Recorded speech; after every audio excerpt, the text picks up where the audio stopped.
I did start out looking at several different options of different agencies, because there was at least 3 to 4 different agencies that were out there, and I went to visit each and every one, and each and every one did the exact same thing. They handed this enormous book of photographs with vague information about each one, and they said just pick one. Couple had, I thought, oh, that's kind of a cute couple, and she's like, okay, but you have to remember, you have to know what your baby might look like, so they could kind of adapt by kind of saying, yeah, that's my kid type thing. And I just remember feeling offended.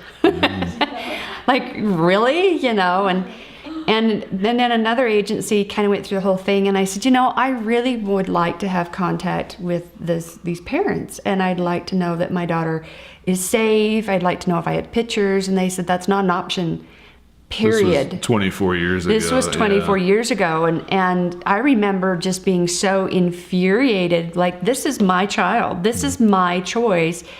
And I kind of had this sense of like holding my stomach, like, any minute now, someone's going to show up with a scalpel and rip this kid out. And one specific agency, when I had stated, I want this child to know that she's been loved and that I did this for all the right reasons. I did all my background checked. I did, went to the library to try to educate myself. And I said, I really think this is a good thing. And she said, you got yourself in this position. Our job is to get this child out of this place and out of this position.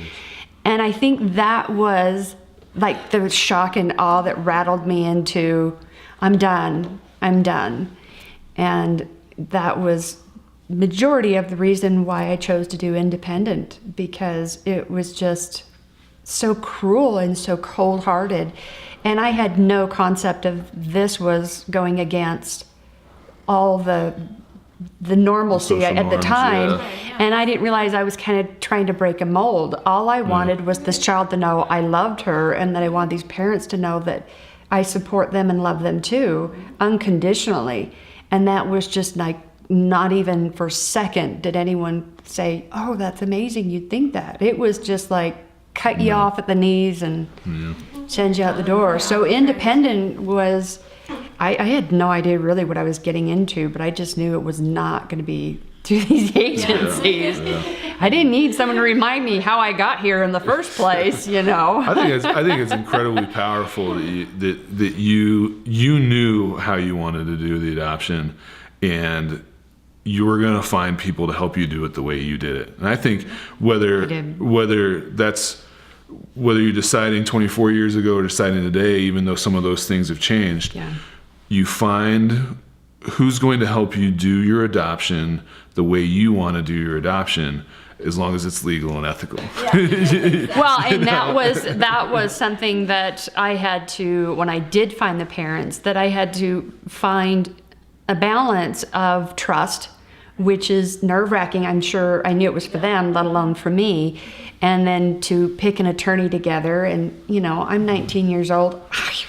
Like, I know attorneys, go through the yellow pages and pick one, So it was a huge amount of stress of trust and learning what those boundaries were, and hoping that they would, respect my wishes, because there was nothing legally they could be held to or accountable to, saying, yeah, we're gonna send you pictures, we're gonna send you letters, we're gonna, we totally love this whole idea. So I had to have this enormous amount of faith in the fact that they respected my decision. So how did you choose to work with an agency? Well, honestly, I didn't know that much about independent adoptions. I didn't know there was an option. So I went to the agency that I did because I had a group of girls come to my high school before I got pregnant and tell us about their experiences. All of them had placed through an agency. Two of them were different ones. But so I decided to go through the agency that I did because it just felt comfortable and it felt safe. And I didn't know that there was, I knew that I could have pictures and letters, and I met my couple through it, we call it a designated adoption. We met them through a friend at the time. So when we decided to go through the agency that we did, they had already been approved and gone through all that and all their casework or case studies, whatever, I don't know what you call them. Home study. Yeah, home studies. And we decided that we would follow their rules. So we did the pictures and letters for 6 months, and then we would decide afterwards. But I had talked to them a few times before, and I think when we were officially deciding on who we wanted, we got to give them what we would want in a couple. So we'd make this list and give it to them, and then they gave us like 4 or 5 at a time. So it wasn't like this overwhelming thing, and they let me know of my options. They talked about parenting with me. They talked about us getting married. So they let me know that there were other options. I didn't just have to place this child because I was capable, but they let me know that there were other options that I could consider, and that it was okay if I chose those options. How long ago was it? It was 11 years ago. And it's even changed since then. So Yeah. I think there's been significant shifts in adoption agencies. Typically, you will see better understanding of open adoption.